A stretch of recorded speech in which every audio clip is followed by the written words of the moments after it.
নমস্কার বন্ধুরা, আমার রান্নাঘরে সকলকে স্বাগত জানাই। আজকে বানাবো মিষ্টি দই। তাহলে দেখে নিই এই মিষ্টি দই আমি কেমন করে বানাবো।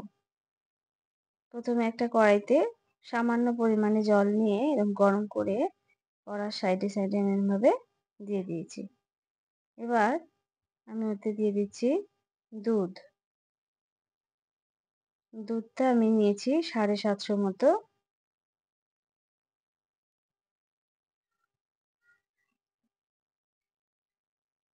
এবার দুধটাকে আমি অনবরত খুন্তির সাহায্যে নাড়াবো, যাতে দুধটা না নিচে বসে যায়। এরকম করে আমি ফোটাতে থাকবো।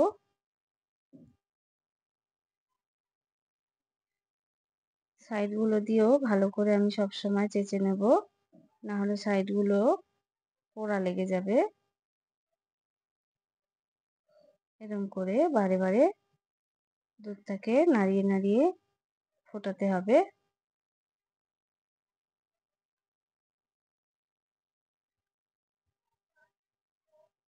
এই পর্যায়ে আমি এতে দিয়ে দিচ্ছি 200 গ্রাম চিনি। চিনিটা দেওয়ার পরেও ভালো করে আবারও নাড়িয়ে নিতে হবে। গ্যাসের ফ্লেমটা মিডিয়াম করে রেখে এটা করতে হবে। বারে বারে পাশ থেকে এরকমভাবে চেঁচে নিতে হবে।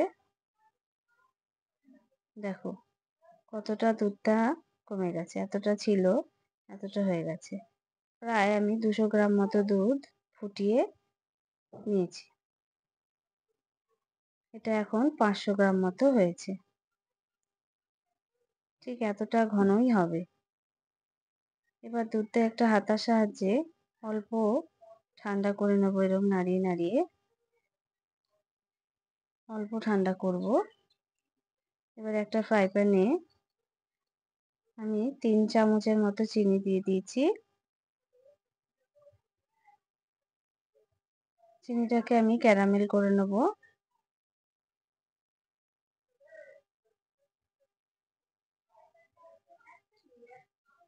আস্তে আস্তে চিনিটা গলছে। দেখো এটাকে এবার ফ্লেমটাকে কমিয়ে রেখে গ্যাসের চিনিটাকে গলাতে হবে।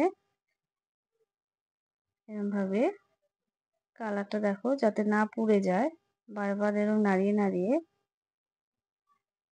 ক্যারামেলটা বানিয়ে নিতে হবে। দেখো একদম রেডি হয়ে গেছে। এই চিনি ক্যারামেলটা আমি গরম দুধের মধ্যে মিশিয়ে নেব। দুধের মধ্যে আমি ক্যারামেলটাকে ঢেলে দিচ্ছি, দিয়ে এটা অনবরত নাড়িয়ে দেখো কি সুন্দর কালার হয়েছে। এবার আমি টক দই নিয়েছি, জল ঝরিয়ে নিতে হবে।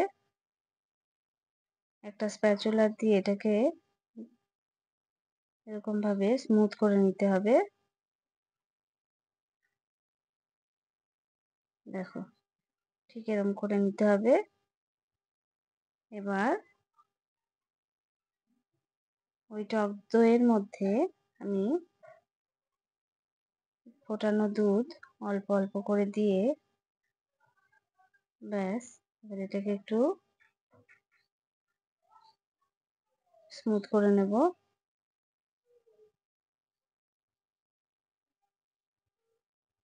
দেখো ঠিক এরকম ভাবে স্মুথ করে নিতে হবে। এবার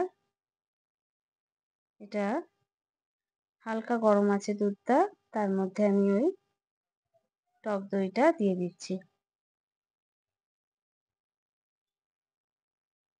এটাকেও ভালো করে এর মধ্যে মিশিয়ে নিতে হবে। মিশিয়ে নিচ্ছি। এবার আমি একটা দই বসানোর জন্য ভাঁড় নিয়ে নিয়েছি।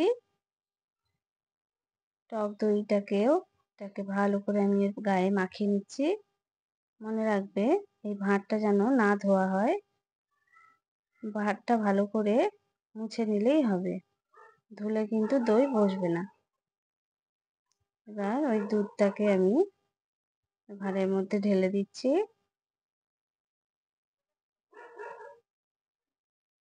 ব্যাস, এবার একটা কাগজ দিয়ে আমি এটাকে র‍্যাপ করে দিচ্ছি।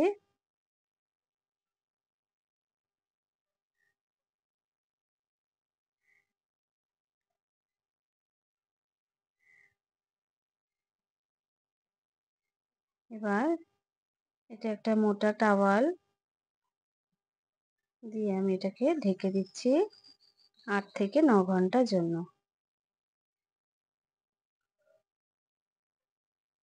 দেখি ৮ থেকে ৯ ঘন্টা পরে আমি এটাকে খুলছি।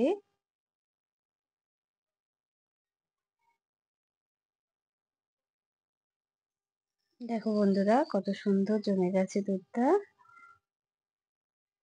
পারফেক্ট দই হয়েছে। এটা একটু আমি ফ্রিজে রেখে সেট করে নিয়েছি। দেখো কতটা সুন্দর থিকনেস আর কতটা জমাট হয়েছে। তোমরা এরকম করে বাড়িতে বানিয়ে খেও বন্ধুরা।